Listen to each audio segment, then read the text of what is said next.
wow, there's a whole room full of you. Okay. Nice to see everybody. Thanks for being here. Nice to see you, Joyce and Mike, and any other staff members. Are there any other staff members there? No. Okay. Great. Well, should we start with a roll call, Joyce? Sure. Amagashi. Here. Cleary. Here. Gorman. Here. Maldonado. Right next to you. McKee. Here. Perry. Here. Farmer Eden. Here. And Mr. Shimming. Finally. Hey, Joyce.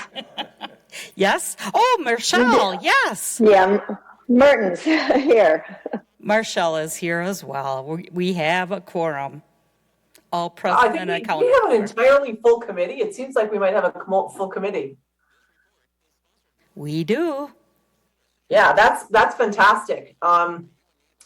Great. So the first item up is approval of the December 11th, 2022 minutes. Do I have a motion? So moved. Second. All in favor? Any discussion? All in favor, say aye. Okay. Aye. Aye. Motion passes. Great. Any public appearances not on the agenda? No one's in the chambers. Okay. So next up, we have Miss Jill McCone, who's the Fitchburg Senior Center Director, and she's going to give us a housing update on her housing analysis for Fitchburg seniors. All right, good evening, everybody. Again, my name is Jill McCone. I've been with the Senior Center for just over 29 years. I was here when they put the first subsidized senior housing, McKee Park Apartments over on Chapel Valley. I wasn't the director then, but I worked under my former boss, Sue Sheets. So I've kind of been in the housing mix for quite some time. So it's good to see housing coming to Fitchburg. It's been long overdue for seniors. We had McKee Park for many years and then Chapel Valley. And then that was about it for many, many years. Included, past that picture, my goodness. Included in this packet is a housing memo that I had sent to Mike several years ago saying we need more housing here in Fitchburg. I've seen the changes over the years from a very farming community, very rural, to what it is today, which is more diverse. And we've got rural and we have urban and a lot of diversity. And it's really fun to see. And finally, some of the housing is catching up. So way back when, I was like, we need some more housing. We need some more housing. And they've delivered. So that's really nice. So thank you for that. Moving forward, we've got just the list of what we have in Fitchburg right now. So Chapel Valley Apartments was the second senior housing that came into Fitchburg. I don't recall the exact year, but it's been around for quite some time. They built Chapel Valley 1, and then several years later they added an addition. They've got the 112 market rates. There are about 4 or 5 Section 42 units in those, but that's it. So I wouldn't really say it's affordable housing. Those are pretty competitive units. Otherwise, they are market rate. McKee Park, as I mentioned, that generally falls at about a third of people's income. And so that's always full. The Waterford, that's kind of changed around a little bit, but it is considered an RCAC. So when you come in, you can come in as an independent person, and then there's a flat fee. Your meals are included, and then as you need more services, you can add them. But as you get to a nursing home level of care, you would have to move. Initially, when the Waterford opened, it was called something else, and they were condos, and people bought them. Do you remember what it was called? I don't remember. Anyway, they were finding more and more people that had needs, and the condo design wasn't really working out. So they switched it to rentals, and then they made it also for assisted living. Sylvan Crossings has been around for a while. They have 2 buildings across the street from each other, right on Chapel Valley by Chapel Valley Apartments and McKee Park Apartments. On one side of the street, it's strictly memory care, and then the other side is assisted living. The nice thing about Sylvan Crossings is that they accept family care, so Medicaid. So if you get on family care, And you, well, say you're in your home, but you don't have enough money to move into assisted living, you can go on family care, and not all places accept family care, but Sylvan Crossings does. So you can move into Sylvan Crossings with family care, whether it's the memory care on the one side or the assisted living building on the other side of the street. The Ridge at Madison, 57 market rate units. They also accept family care, and they do have an assisted living there too. Years and years ago, they used to have cottages. Way back when, I don't know if anybody's familiar with COP, the Community Options Program. That was before family care, when they gave people money to have that they could then use to have services at home. So sort of a Medicaid waiver type program. So the cottages were around for memory care, but this has changed owners quite a bit over the years, and so now it's the Ridge, and again, independent assisted living, and I'm not positive about the memory care up there. North Lake, Jill? oh, yeah. Yeah, the memory care, they don't have memory care anymore. They need Okay. to do some Renovation, upgrades yeah. To the buildings, especially with the bathrooms, because right now Okay. they don't meet the requirements. I Okay, guess, good to offer know. memory care. Yeah, thank you. North Lake condominiums, I remember when those were being the city really looked hard at life lease condos. If you're familiar with a life lease condo, there's a whole development in Oregon, the name's escaping me, but you buy outright, and then you're guaranteed a sell back at 90% of whatever your purchase price was. So they're called life lease, so they just buy it right back from you. So if families have some income, they don't want to deal with selling it, but it didn't go that way, so it ended up being North Lake condominiums. They're beautiful, and they've been around. They're a solid place to go. Just a really nice community down here on Lacey Road.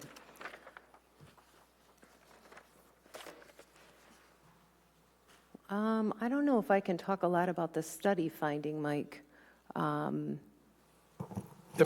We can chime in on that one. Okay. When we did the housing plan in 2019, one of the needs that was identified between now and 2030 was that we needed 640 newer redeveloped units to meet the needs of the 55-plus population, and ideally, there would be 80% of those at the affordable level. So coming up on a Okay. few of the next slides, there we've got some of the new projects that have since been developed prior or after the housing plan.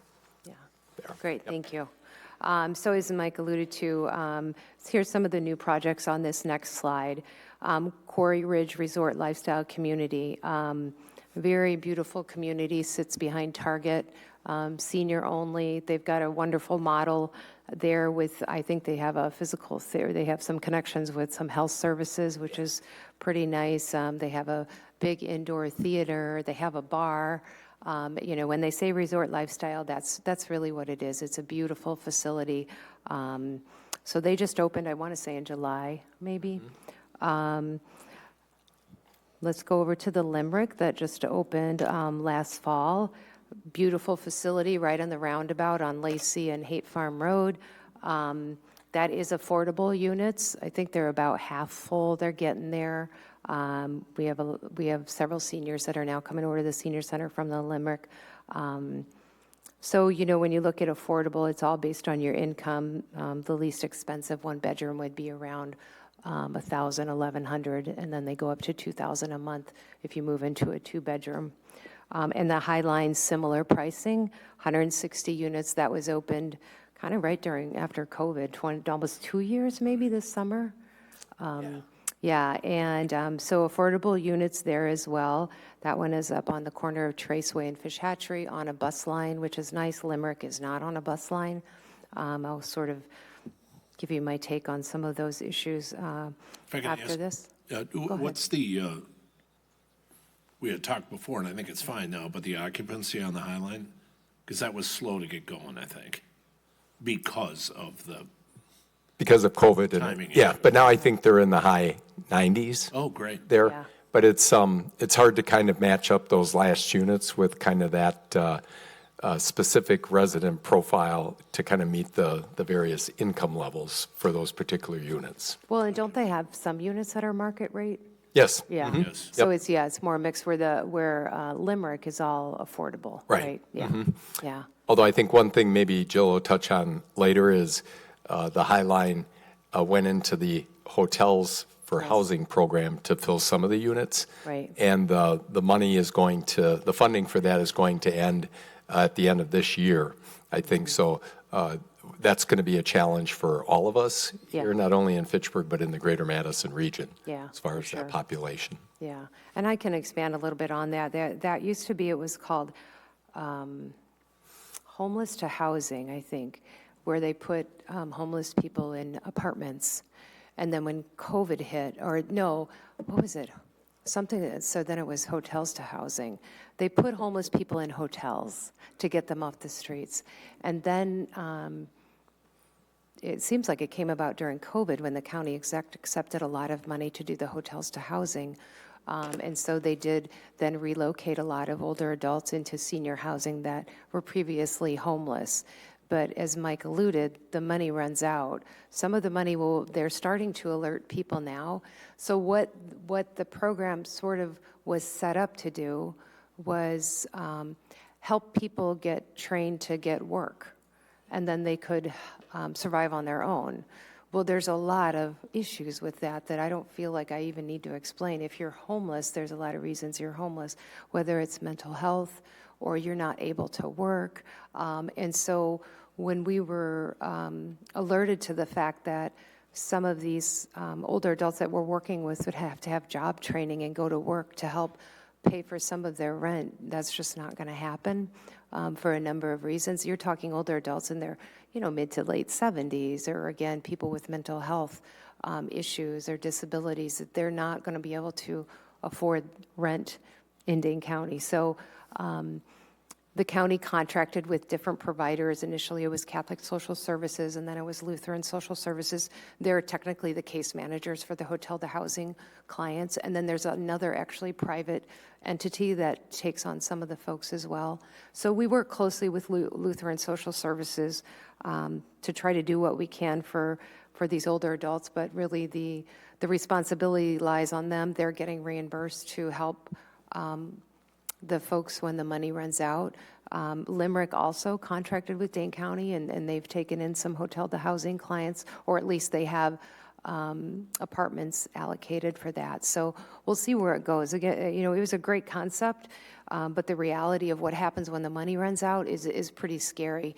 To put homeless people in these beautiful apartments finally and have a safe space, and then ask them to either get a job or go where, I don't know. They would have to go really, really far outside of Dane County if they were supposed to work and afford housing. But then the further you get outside of a municipal area, where are you going to work? There's no bus lines. So lots of issues with that. Can I just ask a quick question? Sorry. Oh, sure. Do you have a sense, or maybe this is a Mike question, I don't know. Do you have a sense of how many people from the hotels to homeless, the hotels program, are in Fitchburg? We think about 20. I can get Mike the stats on that, though. The other agency is forthcoming about sharing who they're working with in terms of the older adults in Fitchburg. But that's what we think, and that might be on the higher end. But I certainly can pass those stats along to you. Thank you. Sure. I mean, I can also get them from the county, but I was just wondering what you... Yeah. Novation Senior Commons is the newly apartment that we took on when we took over some parts of town of Madison, so we're excited about that. We're still getting to know the residents over there and the management team, but we're looking forward to really growing that partnership with them. And then more to come. Watch what you ask for, Mike. The courtyard of Fitchburg, much needed, 72 assisted living, 36 memory care units. It's going up rather quickly. If you go, across the street from Chapel Valley, McKee Park, it's kind of down that corridor there by the splash pad. It's going to be a beautiful facility. The downside is they don't take family care. So this is a private pay situation where you might be looking at, $5,000 a month up to $8,000 a month for memory care. So there's a big gap in, affordability in terms of particularly memory care. And I don't have any problem saying my my mom is in memory care and my mom is on family care. And I even know the system, and I had to work really, really hard to find a place for her because there's not a lot of opportunities for people on family care to go into memory care or assisted living. So she currently is in Cambridge at a wonderful place, but it's a whole different ballgame when it's personal. Like, I knew it, and now I really know the devastation of the income that you need to live in a really wonderful place. The SESTA, so I think that was way back Riversong when it was first kind of introduced over in Terra Vesa. And this one, I don't know the stats in terms of the development and where that's at or how fast it's coming. I just talked to them a couple weeks ago, and they're going to break ground in 2024 with occupancy in 2025. Okay. Later in 25. Okay. And so all market rate and assisted living, it looks like. So I don't know if they consider that an RCAC or not, which is a residential care apartment complex. So as I mentioned, Waterford, the Ridge used to be considered that, and this might be too, where, that concept is great where you can move in and then you can just add those services of care as you need.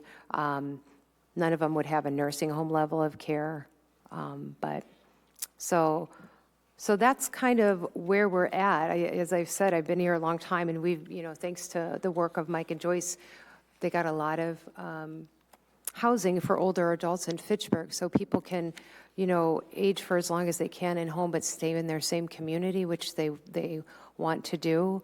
But we see a huge influx of people that years ago, we all stayed by our families. That's not the case anymore. So we do have a lot of transplant older adults coming to live near their children, and they want to keep them close in Fitchburg. So it's really nice to be able to give them options. I think just a few points that I want to share from my experience is that senior housing needs access to transportation, and as these developers build and we don't have bus lines, it's problematic. Oftentimes we'll hear that it's being marketed like, well, the senior center has transportation, move here. And while we have transportation for lunch, that's it. We don't have transportation outside of the lunch hour. And so it's not really marketing the right way. And I've dropped some hints to the city as these developers come on board. I know that they have to do parkland fees, that if they're not building on a bus line, that maybe they have a fee that kicks in to help pay for transportation as the city continues to study how we're going to provide more transportation, not just for older adults, but for the whole community. So anyway, just, I'm no business person, but it's hard for the developers to come in, and then some of that responsibility lies on us for medical rides. We're lucky to partner with RSVP, our volunteers. We get the volunteers. We probably have about 15 just about now that will take people to doctor's appointments. And so that's wonderful, but we don't have any wheelchair accessible medical rides available. It's very expensive. So, as the city plans, their plans, and particularly around transportation, that's really important to keep in mind. Accessible to healthcare facilities. There's definitely a trend to see some of these larger, more luxury apartments to start to partner with more health-related things. Maybe they've got PT on site. I think those are all really smart things to do if you can have a lot of things on site, but that's only going to be affordable to a certain number of people. So, yeah, I think we're doing really well. I think there's options. But again, the affordability of affordable housing really isn't, it's kind of an oxymoron because, as we're all seeing inflation and the cost of living going up and up and up with groceries and everything, and rents can be increased in these affordable housing, you're not seeing Social Security being increased at the same rate. So a lot of people on fixed incomes that after, they're moved into one of the newer affordable apartments after a year, their rents went up considerably, $100 a month. And so they would come back to us. And then, of course, I'd go to Mike and Joyce and go, what the heck? They can't afford this. And so, I think it's just the nature of the business. I don't know how HUD works and all of that. But it's really scary for older adults to get that increase and it not coincide with their income levels. And, you know, again, you can't you just can't get anything cheaper than maybe $800 or $900 for a one-bedroom, and that might be Chalet Gardens or Nakoma Heights or New Fountains, and that's hardly affordable anymore for people on a fixed income. So I applaud the work that you've done. I remember when this committee got together, and it was really great to see the city addressed housing for everybody. And of course, I can only speak for seniors. So I am grateful. I don't want to complain. It's just a few things to work out, hopefully, going forward. Jill, thank you so much. That was very enlightening, and yeah, it's great. I don't know if we saw the numbers, the total numbers, but it sounds like you're getting close to your target numbers. I don't know the time frame, Mike, that you were kind of shooting for in your projections. I don't remember seeing that on the. Yeah, Joyce is going to take us through the numbers, Olivia.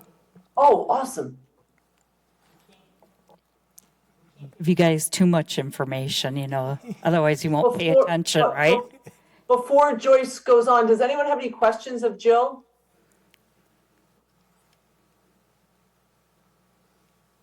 Okay, then. So prior to us doing the housing study, we had 395 senior housing units.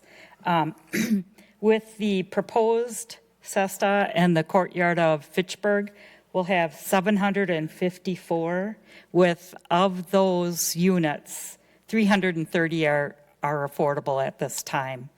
And I'm just going to reiterate what Jill mentioned about affordability. We have had a lot of phone calls in our office from seniors not understanding how affordability works. They call and say, they raised my rent, how can they do that? And, you know, it's disheartening when you have to tell them that, unfortunately, you live in Dane County, where they look at the median county income, which is relatively high for a single or a household, and let them know that that's how their income or how their rent is based upon, you know, what the income is, not their income, but what the median income is for the county. So it's been really difficult to explain it and have them understand what that means. So I've even directed a couple people to WIDA, just because sometimes they don't always believe us. And, you know, I said, you can talk to somebody directly and they'll reinforce what we're telling you. So it's been really sad, to say the least. You know, because as you said, a lot of people want to live where their children are. You know, if you move out to where I live in Sauk County, I mean, the rents aren't near as high as what they are here. But then again, you take them away from the one thing that they need is that companionship. So it's a double-edged sword. But I'm going to have Mike just elaborate, because we actually have more products out there that are not listed on our presentation because they're in the works, but he has all the top secret information. So take it away.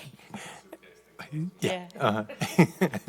I would just chime in, and one thing I keep emphasizing to everybody that I chat with recently on the housing front is we just need more housing across the board.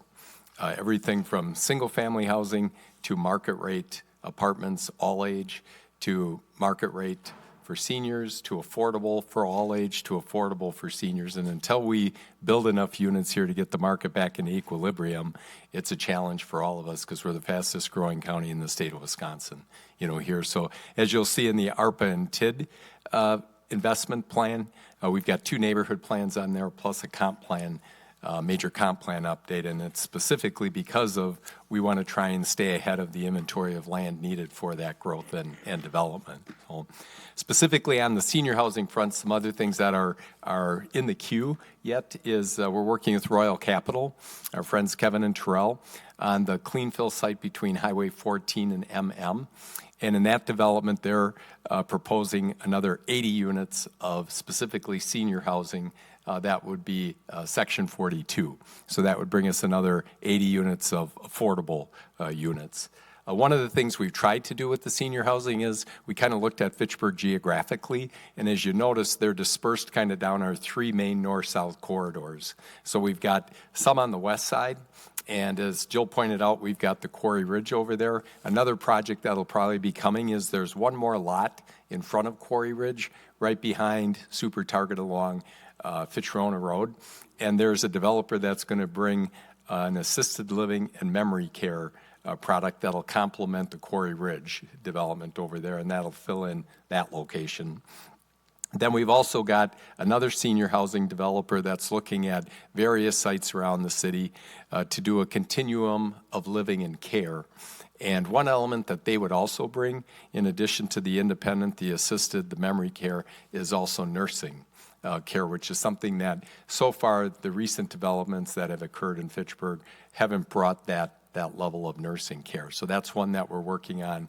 We're evaluating a couple of different sites, working with them to figure out the right location for their development overall. So a few more that'll be coming. I think we still have more work to do, obviously, on the affordability front as far as more units. And I think as we maybe look at these neighborhood plans, that'll give us some other opportunities. There might be another opportunity up on North Fish Hatchery Road as the development continues up in that corridor, the older section of the city that developed when we were still a town. And as Jill pointed out with transportation, I think we're good on Fish Hatchery Road as far as accessibility for transportation, bus and everything. Well, they can't get down to the senior center, though. Oh, okay. Yeah, Because we I was don't thinking have of all day, everyday transit. Oh, yeah, there. yeah. They could get on Metro and go into Madison and everywhere else, but they can't come down to City Hall. Yeah, we still have the connections east-west, kind of north-south, there. But hopefully, we're trying to do them along transit corridors to at least allow them to get to some of the services, that they need. The senior center one is one that we got to work to solve. Because even the Limerick over here on the east side, eventually, that's part of a transit corridor too. That's intended to have bus and transit, in the future as the neighborhood continues to develop. So we're trying to be strategic as strategic as we can be with transportation in mind, kind of long term, here. Question, and my question is with regards to transportation. I know the city has a limited transportation stop with Madison, so there are a couple of Madison buses that come in here. The reason this comes to mind is that some of the buildings that we have that you made reference to, I recall having been a member of the CDBG Commission, and we had made the decisions for them, and those are some of the questions that we raised about the ability of senior citizens to be able to have the ability to move from one point to the other. That's very, very important for us. And all of a sudden, what we're looking at on the west side of the city here is, you talked about Quarry Ridge, and right across from it is another big entity that was built just behind Target. So I'm just looking at that. That to me tells me, well, that's a lot of older buildings, older projects that's going to help a lot of the people that we were talking about earlier. Transportation obviously is going to be a major issue for them. Is the city, for example, looking at the possibility of just running between Madison and our offices here, and the possibility of extending that to, where the mall is, where you have Quarry Ridge and all the other stuff behind Target? I mean, is that something we're thinking about? Because all of this new building that you see out here will have a major constraint, and that constraint it will be transportation per se. We've got we've got transit to Orchard Point, but it doesn't necessarily, it goes more north-south there along the Verona Road corridor. What we really, the gap here in Fitchburg is kind of that east-west, is a huge hurdle, for us. And right now, we don't have kind of an answer or solution for that or funding for that, to contract with Madison Metro at this point in time. Go ahead. The Quarry Ridge, the resort, they have their own bus. I've seen that, and so does the Waterford. And so they can offer that to their residents to take them, I think, to appointments, probably grocery shopping and those. But Limerick or Innovation Commons, Highline does not. So some places do. We've actually looked into contracting, if I could find grant money with some senior housing to say, well, could we just loan out your bus to pick up our people too? So, I've looked at that. We've contracted with the Boys and Girls Club and used their van to bring some folks here, and that worked for a while, and then COVID hit.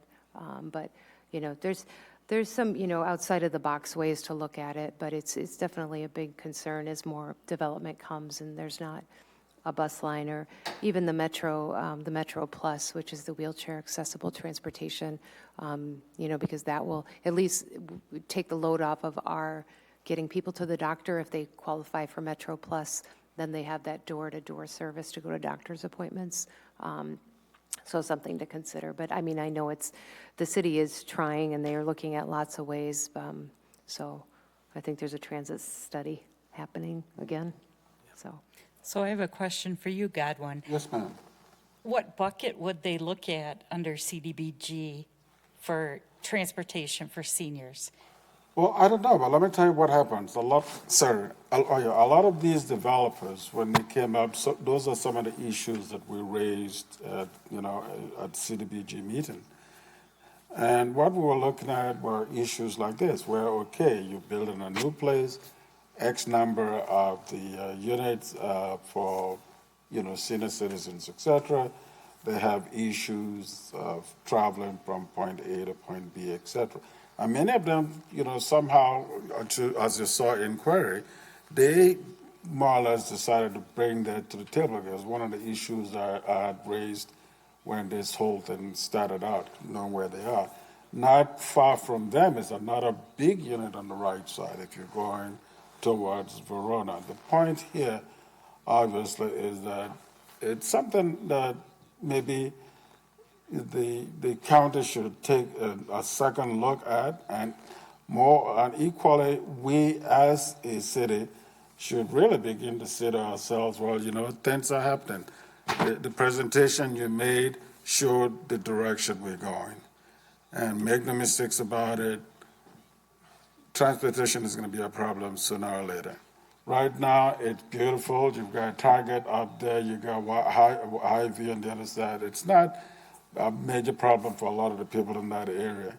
When you see the kind of development that's coming up on all of that, it's a direction that we will be going into. I think for me, my mindset is always to think way ahead of time, and that means that, look, we will see this happening at some point in the future. What are we doing to begin to say to ourselves, well, if we get more and more people who need housing, etc., what would the city do?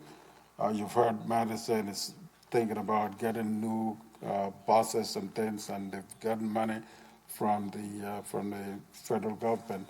Is that going to be helpful to us? How is that going to work out? Maybe we should just think in those terms, because that to me becomes the next problem we're going to have. Sure, you got a building or a residence in Fitchburg, but you can't go from point A to point B. You don't want to do that. I don't think we should do that. Yeah, I think another, just in addition to that east-west crossing, is because the council had to see the kind of new metro plan, is that the bus that's going to go down Fish Hatchery Road just stops about a mile before City Hall. So, and I mean, essentially, we're going to have rapid transit going down there frequently, but it's not going to get past McKee. And there's a bus line that sort of goes from City Hall to like the Southdale neighborhood, which is good. But I mean, nobody from you can't go like from downtown Madison really quickly to our Fitchburg City Hall. You have to sort of stop and figure out another form of transportation to be able to get there. Well, considering they've got all this new federal money that's coming, I think you guys should lobby and tell them, look, we are growing as a city, and we would need some of this. How can you be helpful to us? I think, make no mistakes about it, there's a lot of money, I know that, but I think maybe we should probably just lobby and see whether anything is going to work for us. Because I would hate to see all of this new development we've done, go, haywire because, gee, there wasn't enough transportation running up. Just where Orchard Park up there, where the mall and all these other businesses are, it's growing slowly. And the two major senior properties in that area are beautiful. Now, if you get a third one that, as Mike talked about, that becomes problematic because, gee, sure you can go home, but let's assume you want to go somewhere else. I don't know what you do. If somebody wants to go from the Ridge, Quarter Ridge, and wants to go to the movie, what happens to that instance? Things like those are things we should be very mindful of and begin to think a little further and see what's going to happen. I think this is a good time to even put it on the table because if Madison haven't now taken the other half of the old, part of, the section, we took half, they took half, but the point I'm saying is that there will be people who might need things of that nature. We should probably say, gee, is it possible for us to be able to do this? And with federal money, would that be able to help us out, et cetera? And so, my friend, I think you're in a position to help us do this, but let's talk about it in terms of the future. Because right now, we're only thinking about today. And I think I don't do today. We'll do tomorrow by thinking about it today. On the continuum of care model that they were talking about, which development was that? That was the add-on to the, that's right. That's right. Is that will that be the only continuum of care in Fitchburg essentially then, all the way assisted all the way through nursing care, through nursing care? That would be the only nursing home in Fitchburg, right? The other continuum of care stop at the either memory care or assisted living, but yeah, that's the first nursing home in Fitchburg. They have the rehab center back here, but that's very different than a nursing home, so yeah. The reason I asked it, when I was at WIDA and before, when I was on the WIDA board, we had some work groups talking about campus models. Right, like Oakwood. Yeah, where it's a la carte, you move there as an assisted living, and then it's a la carte as you need the whatever, and goes into full whatever, and that's just with people living longer and longer. My mother's 92, she's has some memory issues, but she's not in memory care. She doesn't need to be in memory care yet. But that's what I'm asking about that, is if that model may end up, we might be able to use this as a model because we're heading there. I mean, it is. And then that helps get at some of the other issues that you were talking about, because you're going to need everything there Right. at some point. Just the affordability of places like that. Right. Yeah. Okay, thank you. And that's the one development group that we're talking to try and find a home for would bring that continuum living and care. I'm wondering if, I just want to observe that, this is amazing. You guys, it seems like you just turned a switch and like the floodgates open. There's so much senior housing going up, and that's so exciting to see. And congratulations, that's huge. Mike, I wonder if you could share with us just a little bit about how you feel like this has all come about. Is it specifically because of the study, or did you have land that you sort of identified that you wanted senior housing, or if you could just talk a little bit about that, that'd be great. Sure, I think the housing plan was a big help to be able to show the need for units and the demand, out there. And then we, I think strategically and specifically reached out to a lot of different developers just to put the word out that there was a need for senior housing, in Fitchburg. And one of the reasons for that is I was talking to a lot of Fitchburg residents that were aging in our community. Yeah. And they were saying, when are we going to get some senior housing here? And unfortunately, we weren't able to develop some things fast enough that I'm not going to mention names or anything, but, some prominent and significant long-term Fitchburg residents that I know one had to move to the east side because we didn't have the continuum of housing and living for seniors. Another one that moved to the west side. And they would have loved to have stayed in Fitchburg if we had had that product available here, but we weren't able to move fast enough to accommodate their needs.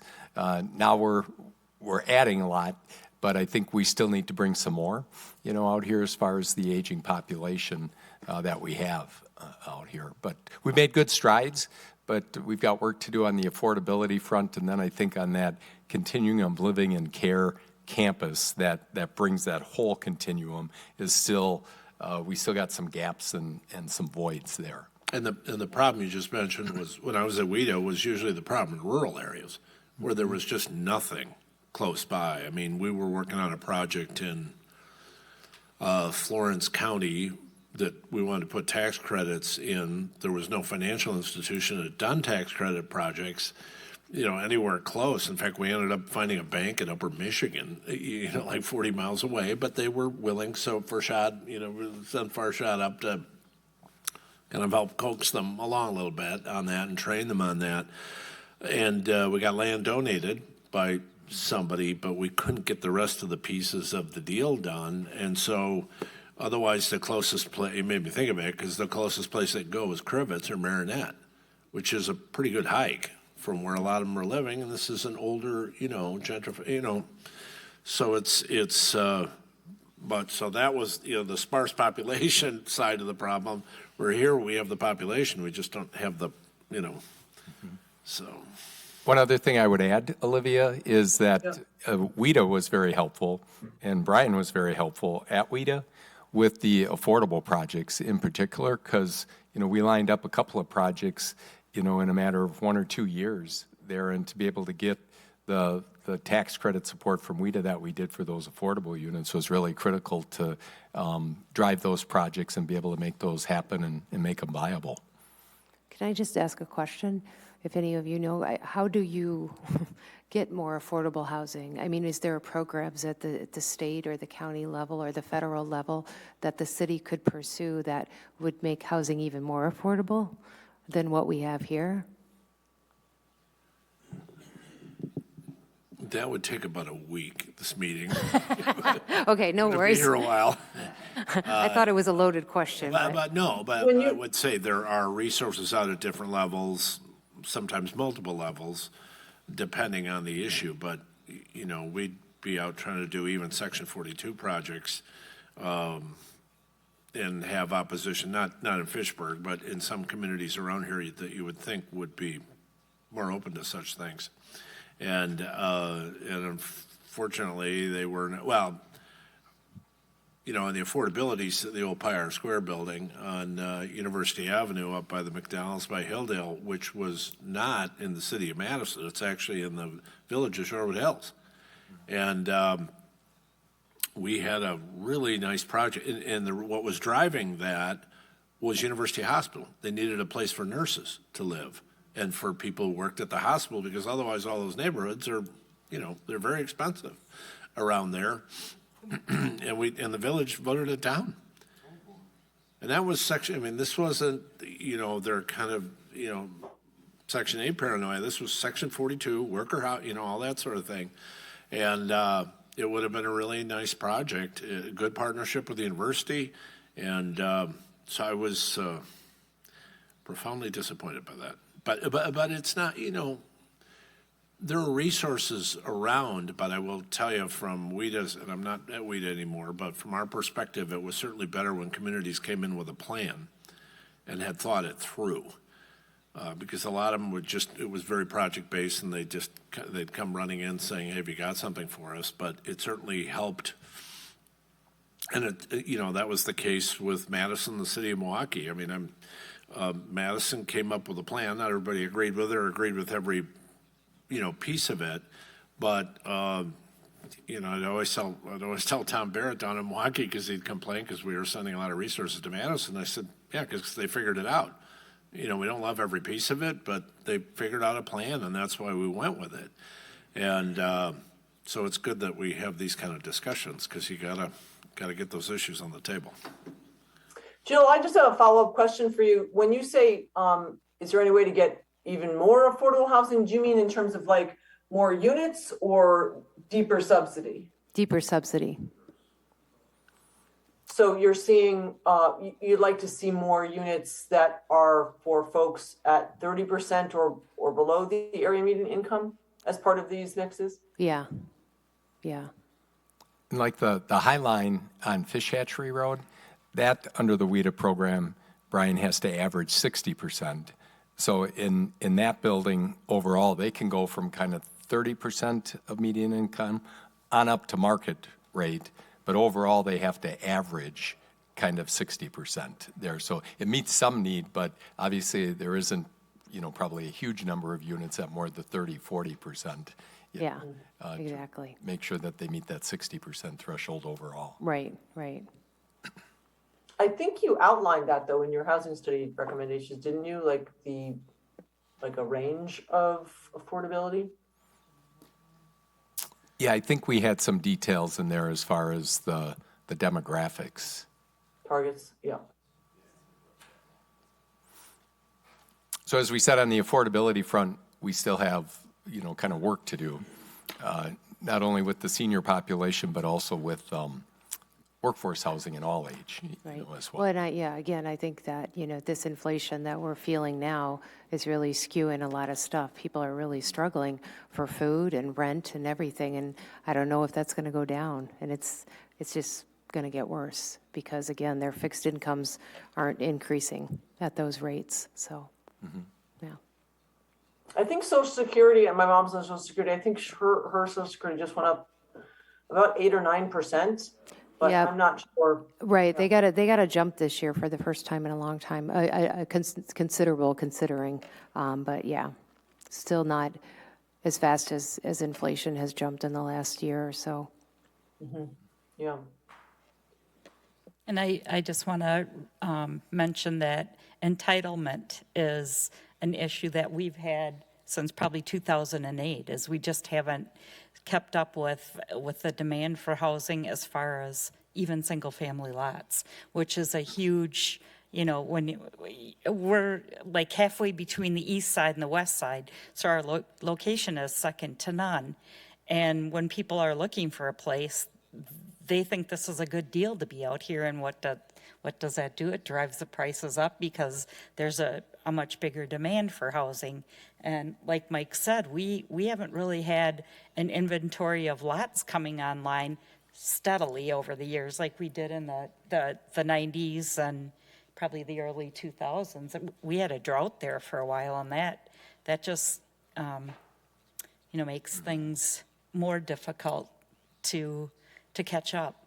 And we're deficient in about 10,000 units, I believe, in Dane County, and that's a lot of units. And we'd like to see a lot more single family or affordable ones, but then you have other red flags to getting into the market with the banking industry where, they require so many pre-sales and things like that. So I think, this is just me talking, but I think we need a larger conversation with everybody at the table, from the development community to planners to bankers to legislators, that we need to have an open conversation about housing and not just, it seems like it's in silos. And I hate to say this, but it's been a trickle down where it's coming right here to the community. And we don't have the resources to to do big housing projects. I mean, we're going to have a couple of infusions of cash here from our TID closures, but it's not gonna be what we need. Right. So I'm done preaching to the choir here. We do, but we have to have it shovel ready. That's the issue. You got to have stuff that's always in the pipeline that's going to be shovel ready. You got to keep up with the market. Yep. And Olivia, Good girl. Yeah, I will share with you that, this is really sort of part and parcel why the regional housing strategy is being undertaken, because, no one municipality or, industry sector, whether it's a developer, everyone has to work together to really set some goals and find out what the obstacles are to achieving those goals and actually addressing those obstacles together. So I think that's really kind of the whole point of the regional housing strategy. And hopefully everyone here is on getting the regular updates. We're sending out monthly updates to our list, and we have about 6 more meetings. We're about halfway through, but we're jumping into developing the strategies over the next 3 or 4 months. And please feel free to come or attend the meetings. They're open to the public. But that's really sort of the whole goal, is how can we expedite, the current level, because it's just insufficient. And there are a whole host of things that are out of our control, but I think that we need to actually start talking about trying to address those on a, not only a regional level, but a state level. We can't do it alone. I just have one more comment. I don't mean to hijack the meeting, but has the city ever looked at multi-generational housing and building? I know Inspiration Point, when they were going to build, it was more of a live-in model where the caregiver lived for free upstairs, whether as a family member or not, and then they took care of the folks in the lower level. But, I think that the housing crisis combined with the caregiver crisis that's going to hit us so hard so soon, you're seeing a lot of people having to not work to care for, they're either caring for their kids. I'm that sandwich generation trying to care for my parents, and my kids are a little older now, but I think that multi-generational housing is a good model, because people hardly can afford to buy a house. So if you can put in multi-generations, that there's a pool of income there, but the housing has to be semi-affordable, but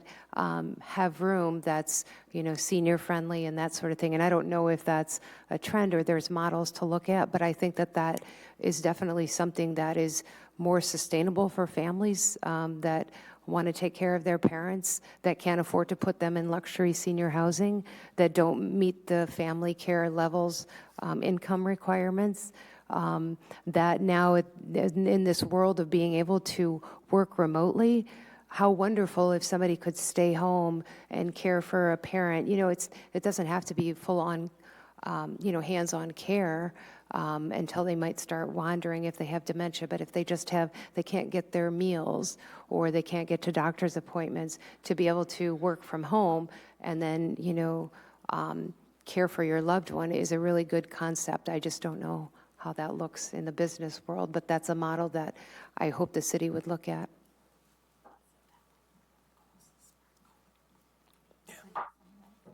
So any other thoughts or comments in response to Jill's presentation and the discussion that's ensued after that? I was saying that's sort of the way it used to be, my wife's from Dominican Republic. That's what happens. The elders live amongst the community, and there's no separation and barrier. Right.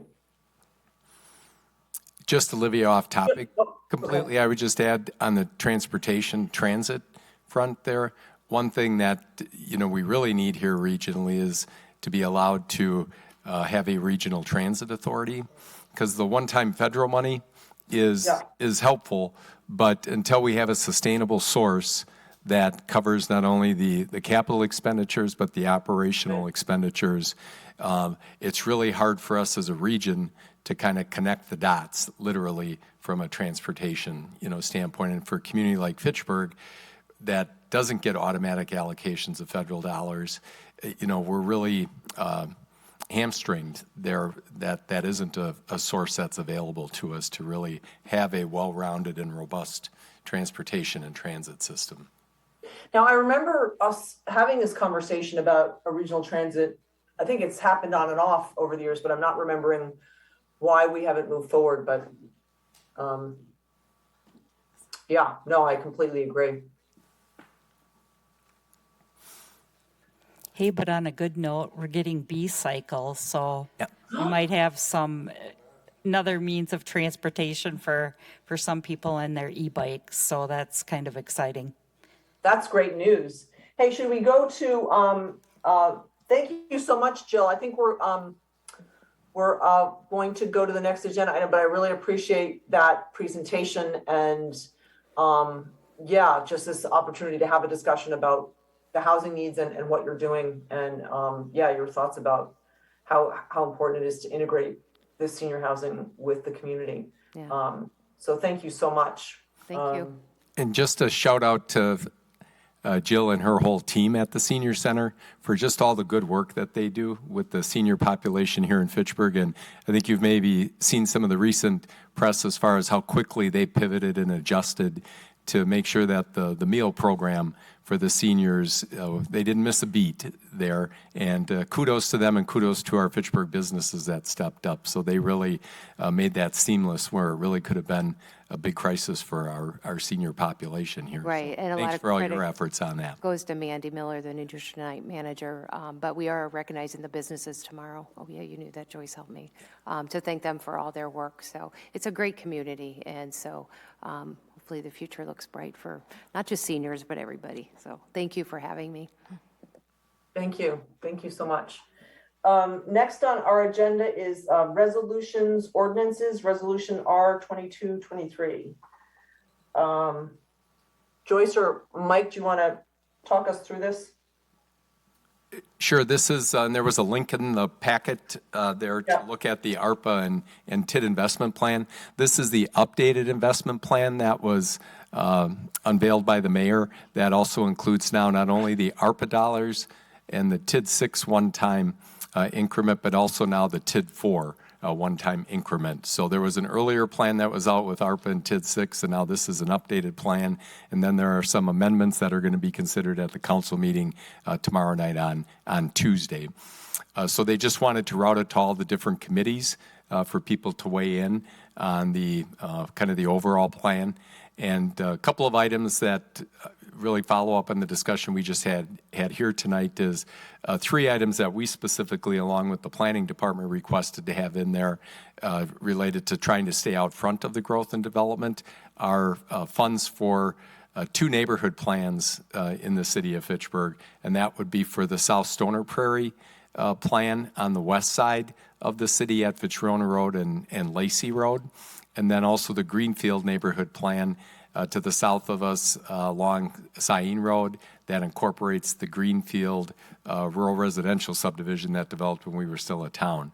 And so for us to be able to do 2 neighborhood plans simultaneously is unprecedented here, but it goes to trying to stay ahead of the need for, as Joyce pointed out, to make sure that we've got areas entitled for new housing as well as business and commercial development here. And that's one of the best things that we can do right now to help with the kind of the housing challenge and trying to get back to equilibrium as lots and multifamily units and more senior housing. So those 2 elements are included in there. The third one that we requested is that there be a major comp plan update. We're required to update our major comp plan every 10 years. When we did the last update in 2019, I think it was completed, the elected officials at that time directed staff to just focus on the existing urban service area, and we didn't do a full-blown comp plan update, which we really need to do and kind of revisit the areas outside of the urban service area to kind of evaluate whether there needs to be some new future urban development areas identified. And so hopefully what's going to happen is the 2 neighborhood plans are on schedule right now. We've already got RFPs for them. And the South Stoner Prairie plan is projected to be done at the end of 2023. And then the Greenfield plan would be done in the first half of 2024.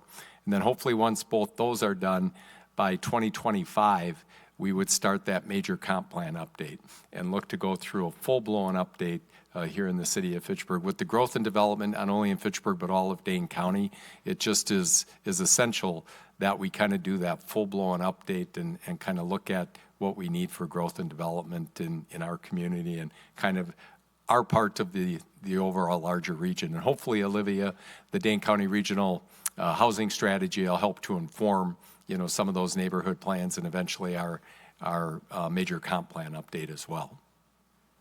Yeah, me too. I hope that's the case. I'll mention something since Joyce brought up B-Cycle. I'm on the bike committee, and they also requested putting an amendment to update the bike and ped plan. So I submitted an amendment in the TID closure investment plan to be able to have that as well. Great. So, So we would be looking for a resolution or a motion in consideration of the resolution R 22-23. do we just vote? Do we have any more? Well, I guess I can just, yeah. So we need a motion on resolution R 22-23 to adopt the resolution.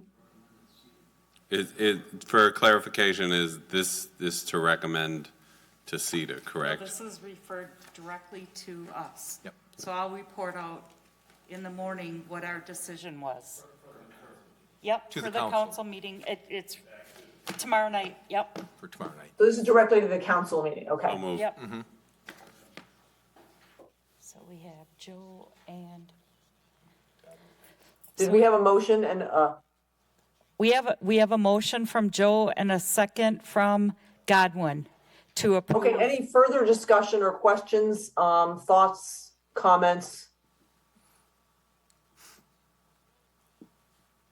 Need for clarification? Okay, hearing none, all in favor? Aye. Aye. Aye. All opposed? Okay, the motion passes. I didn't hear anything, did you? Nothing in the council chambers. Okay, What's really good about this is thankfully because of the ARPA dollars and then the TID 6 and the TID 4, it's providing us some of those one-time dollars to do some projects that if we were waiting for the resources out of our general revenue fund budget there would take, multiple cycles and multiple years to get to. So it's helping us to accelerate some of the initiatives that are identified in the investment plan. great. Now, is the rent to own in one of these, which TID district is this? Olivia, this is in the one-time dollars here. Oh, yes, right. The rent to own is in the TID for housing bucket. Yeah, gotcha. Thanks. Subcommittee reports. Or report from department. I'm not sure if those are one and the same things. So, yeah, this is just a standard agenda, so I guess I didn't catch to take that off there because we don't really, but we may have some subcommittees because we talked a little bit about that with some things coming up. So I'm just going to give a little bit of a department report. Mike and I have been working very diligently on the rent to own program. We kind of were at not a real standstill, but we were asked to do some additional due diligence from administration. There's some concerns about staff capacity and expertise. So we did a lot of follow-up and got some really, really good recommendations and made some really good partnerships. So we met with Hope Community Capital and talked about financing and possibly being maybe a partner through the process. We talked to Madison Development Corporation about possibly doing some program oversight. We had a really fantastic conversation with the Urban League, who does a rent-to-own single-family project in the city of Madison. I think they started out with 60, and now they just recently purchased 16 more. It was really good to get their feedback on how successful the program was, so that made us feel a bit more confident in going in and saying this is what we found. Who else did we talk to? You mentioned Madison Development Corp. Yep. We just recently had a really good conversation with WIDA with an H. As we mentioned before, the program that Brian was talking about with the Section 42 project in Shorewood Hills that kind of blew up. Well, it didn't necessarily blow up. The developer actually was able to come to the village, and they partnered on some affordable units within those two buildings. So each one of those buildings has 10% of the units that are affordable, and it was financed through TID. So Mike and I reached out to the village of Shorewood Hills. We got their developer agreement. We spent some time taking a look at it.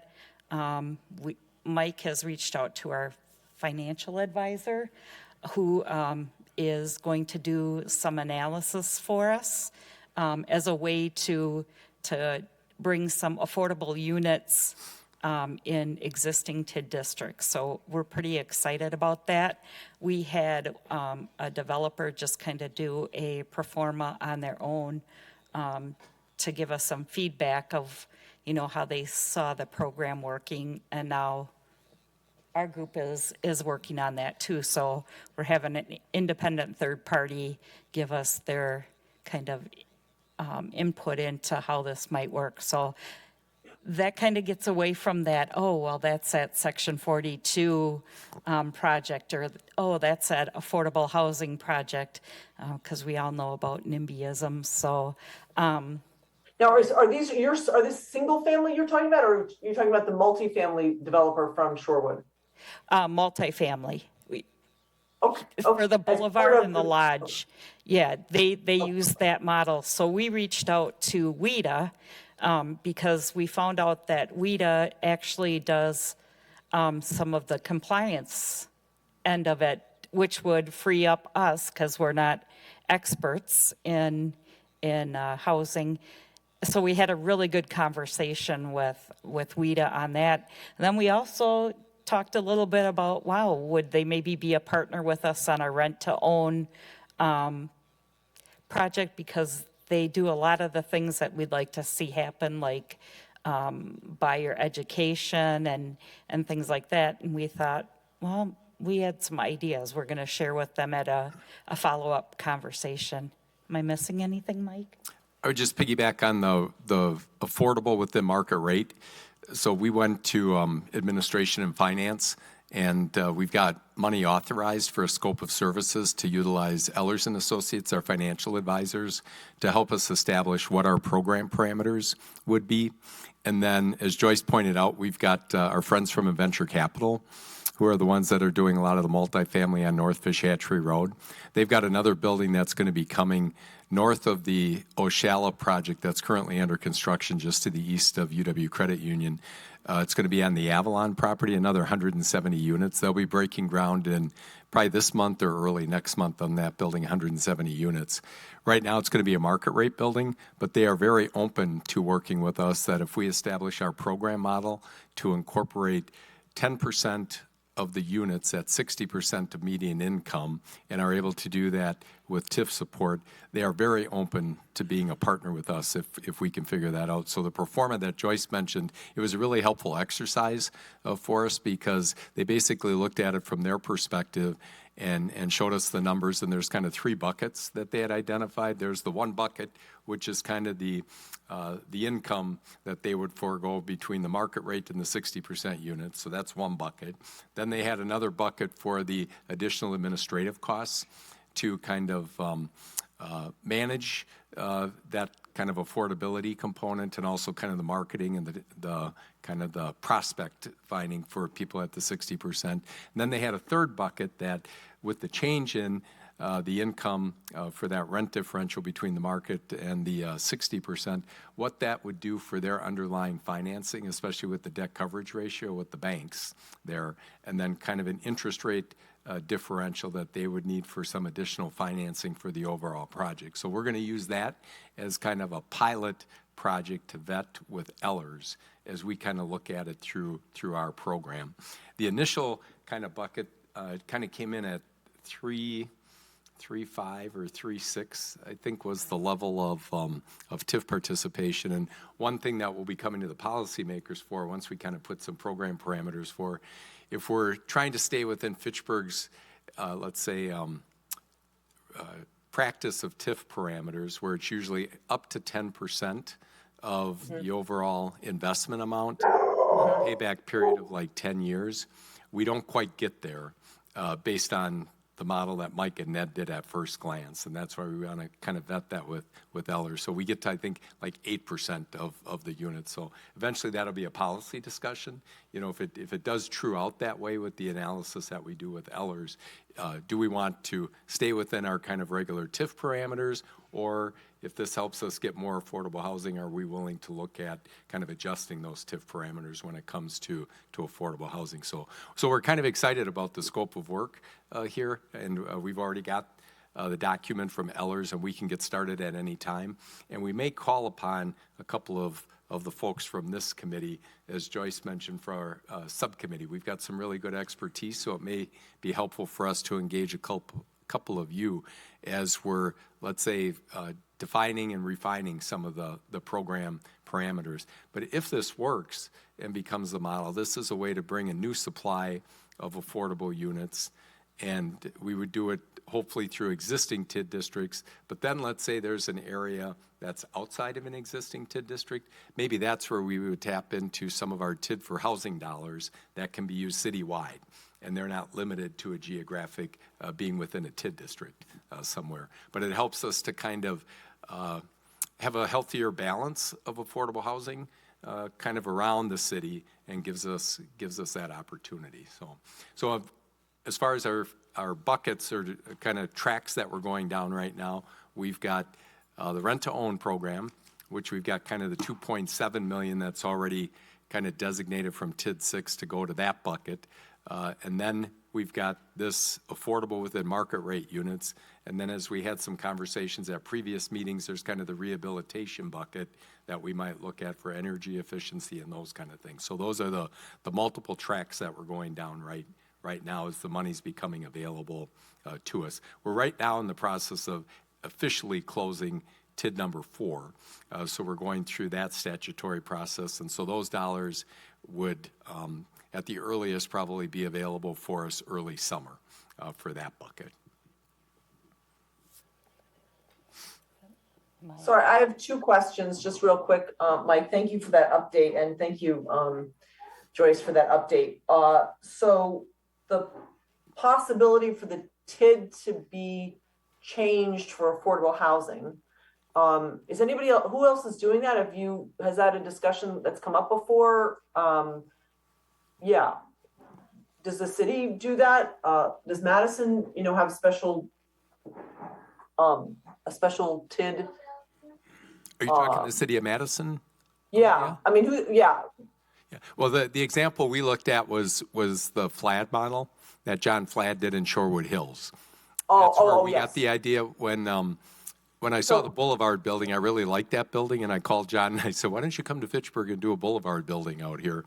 And he said, "Well, Mike, why don't you come out and tour it?" So Mayor Aaron went, Joyce went, our city planner Sonia went, and we went on a field trip and toured both the Boulevard and the Lodge buildings out there. And that's where, as we were touring the properties, part of the conversation was that they incorporated affordable units 10% at 60% of median income. And that's where we got the idea that, hey, maybe this is something we ought to kind of take a look at in a strategy that we could incorporate. And like I said, now we have a scope of service from Ellers And we were able to kind of streamline that process. Instead of having to go out and do an RFP and get a new firm, I went to administration and said, Ellers knows us. They're our financial advisors. They see things all around the state. Could we kind of streamline this process and just go to them to get a scope of service? And that's what we've got now. So over the next couple of months, we want to go through that and hopefully come up with our program parameters of how we would incorporate a program like that and see how it works within our TIF model as well. I don't know if you recall, but I believe it was like back in maybe November or December, I did send you guys the developer agreements for both of those projects that, as we had some early conversations about, we were looking to do this. Because we are concerned about, we do have dollars right now, but what happens down the road when those funds are gone? And we still have, a lot of need out there and we're not fulfilling that need. So we're trying to look at creative ways of utilizing our existing TIF, and we got a lot of stuff coming up on that realm too this year, so we're going to be busy. And then I just wanted to give an update on the rent to own, because I don't want you guys to think that we're not doing anything, and because we are, and it's just a lot of silent work behind the scenes, but we're hoping to be able to bring to you the RFP. So after we did our due diligence, we met with administration and we shared all the findings that we had about this program. And where we're at right now, we sat down with H&A and we developed 2 RFPs for legal work. One will be focused on the financial end of it, kind of setting up the program parameters. When we met with staff, being Mike, myself, finance, legal, and administration, there was a list of questions as to the risk that the city might encounter. And so we had Mike and Steve put together that list, and we shared it with as part of the RFP that we want to send out for the actual financial model that we want derived. And then there's also an RFP going out for legal services that will look at the real estate end of it, the contracts between the developer, the management company, and then if we do have a third-party oversight, like a nonprofit, come in, like WIDA, or there's a number of different, Urban League, it could be anybody. So those were sent out about a week and a half ago, and we gave our partners here at the city staff a week to that time to look it over, and we're going to be meeting tomorrow to go through and kind of vet through their comments and concerns, and then hopefully we'll have 2 RFPs ready to go out to get this program moving. So we're very excited about it, and I will tell you, Mike and I want to get it moving as fast as we can, but it's drawn a lot of attention throughout the region. I've gotten phone calls from a couple different communities. I got a call from the Wisconsin Economic Development Corporation asking us to share kind of the program schematics. So, boy, there's a lot of people wanting us to get this done. So let's be a model here and get this moving, because I think there's a lot of communities that would like to do something similar. Brian, don't give me that look. Yeah, it's huge. It's really huge. It's amazing that, it's so complicated, and you're really laying the ground not only for Fitchburg, but for other communities. It's very exciting. So the plan is once we issue the RFPs, we get those back, have that work in our due diligence, then we'll go back to our policymakers, hopefully for the green light to pursue and continue with a pilot project that then we would actually look for land and a developer to work with to do an actual project. And I've already had conversations with at least two potential groups that maybe would have interest and would have land that would be interested in working with us on something like that. Excellent. Very exciting. Does anybody have any questions on where we're at with that program? Because I feel like you are our cheerleaders for that. So as much as you can share with your friends and family what we're doing, we'd appreciate it. Because we don't want people thinking we're just sitting around waiting for the phone to ring. Yeah, it's so complicated though. I mean, it's understandable. And of course, people want to know what you're doing and it's expensive to put all this in place, and time consuming. And you're breaking new ground. It's not like you're, picking up the manual.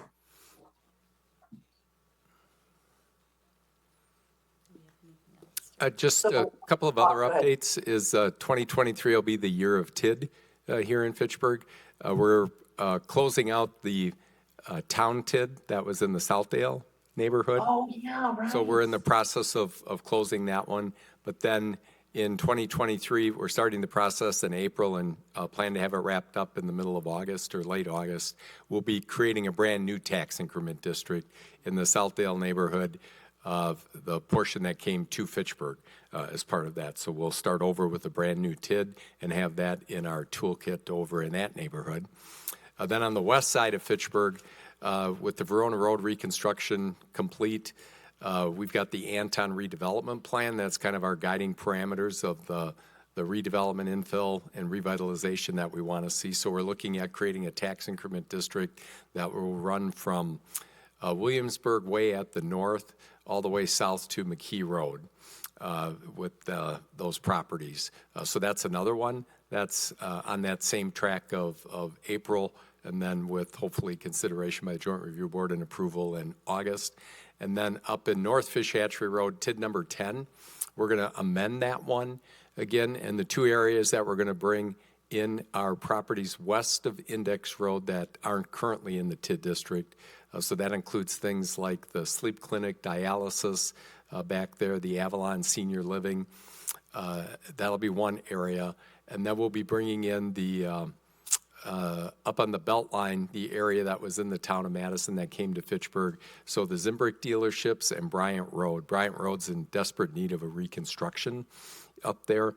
So we're going to be adding those two as part of a TID amendment, and that'll be on that same schedule of April with hopefully August consideration. So it just gives us some things in our toolkit to drive revitalization in all three of those areas.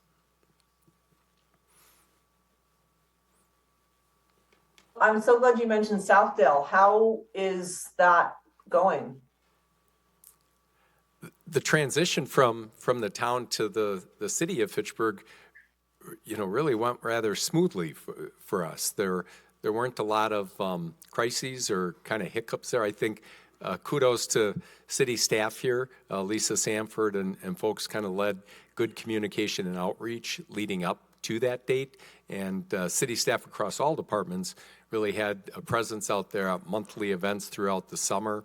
And then as we got closer to the annexation, some meetings that we had. So I think we tried to be, a really good resource for people and also be welcoming them to the city of Fitchburg. And we've heard some really good positive comments over there. And even people commenting how they see the presence of the city of Fitchburg in the neighborhood. And I think that's been received very positively.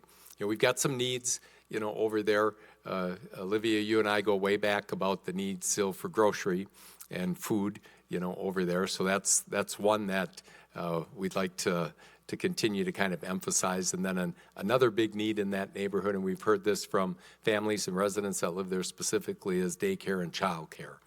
And we've been putting that word out into the development community. I've already had conversations with two different providers that I'm at least directing them to some property owners over there to see if we could kind of find a match and a connection over there, but we're trying to get that on people's radar screens as we look at some of the needs and also opportunities, in that neighborhood. Yeah, and if you could just remind everybody Southdale neighborhood is huge, and what portion of it that you took in, and the number of people / businesses, if you just have a quick summary, or maybe you don't have those stats. But. Sure. It's west of Rimrock Road, south of Highway 14, and I think it was approximately 1,900 residents and 105 or 110 businesses, I think approximately. It's like a triangle geographically. Yeah. I'll just add to it as well. When we were looking at approving Madison Metro's revamp of their routes, there was a proposal on the table from Madison Metro to reroute the bus line that goes through the neighborhood to Rimrock to make it more efficient, and that just would have been a burden for many of the families, many of the folks with disabilities there. The chamber, the council chambers was as full as I've ever seen it since I've been on council. There were probably about 40 people. They brought their own Spanish language interpreter, and people were very activated. So I just say all that to say there's a lot of leadership within the neighborhood as well. So if we are thinking about, terms of housing, who to engage, there are definitely a lot of community organizers there that could make that a reality. That didn't happen, correct? Correct. They revised their plan and kept the routes where they were because of the feedback from the neighborhood. The council was overwhelmingly on their side. Excellent. And I just, any other reports or thoughts or questions for Mike and Joyce?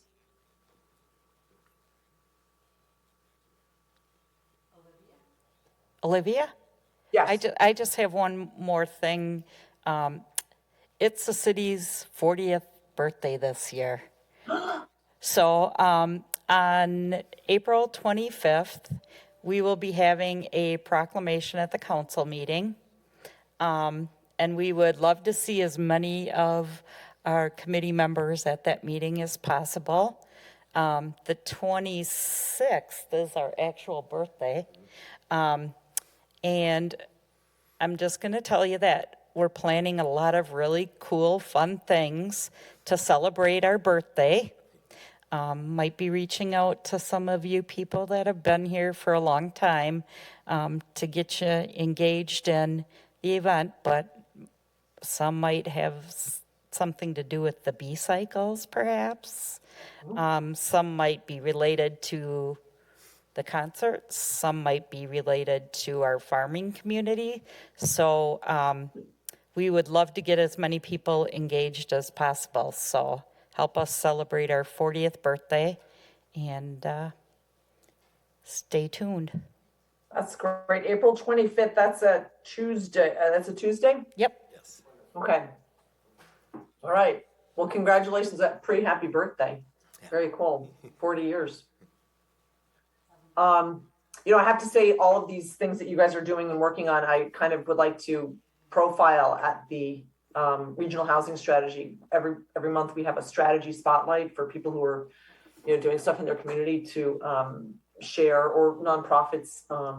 This month we're having Own It come and talk to the Housing Advisory Committee as part of the regional housing strategy and share what they're doing. But maybe someone from Fitchburg, I know your community development director is on the hack, but maybe you or he could come and share some of the highlights from what you guys are doing. It's just really energizing to hear all the great work. And we have 4 or 5 more meetings. So consider you formally invited to share an update. They're short, 10, 15 minutes, but yeah, it'd be great to have you. So anything else, folks? Do we have a motion to adjourn? So move. Second. A second? All in favor? Opposed? All right, thank you so much. We're going to adjourn the meeting. Thank you so much for these great updates and all the work that you're doing. I'm sorry, did someone say something? Nope. Okay, thank you so much, everybody. It's great to see you. We look forward to hearing the news and hopefully seeing everybody on April 25th. Will you send us a reminder about your birthday, your upcoming birthday, so we remember and know what to do? Yep. Sure. Okay, great. Thank you, everyone.